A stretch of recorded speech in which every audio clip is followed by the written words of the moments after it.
Này ngút đáp tới địch thòm nà tại bê khá nét để cáiបញ្ហាភ្នែកស្ងួតមានអារម្មណ៍ថាមិនធម្មតាគឺការរំខានអាការៈដូចជាភ្នែកយើងកាហាយស្ងួតលកម្មពេលខ្លះលមាស់ពេលខ្លះភ្នែកឡើងក្រហមណាស្វាំងពេលខ្លះហៀរទឹកភ្នែក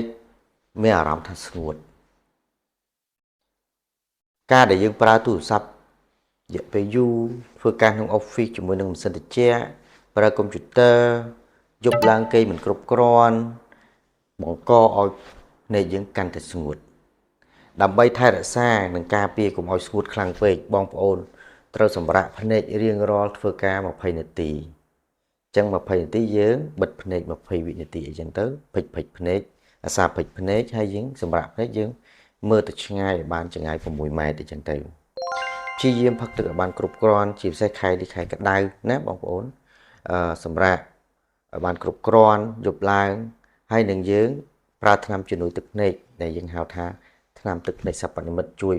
ប្រើបន្ថែមដើម្បីឲ្យភ្នែកយើងបន្ថយអាការៈស្ងួតទាំងនេះនៅពេលណាដែលបងប្អូនអនុវត្តវិធីងាយទាំងនេះហើយ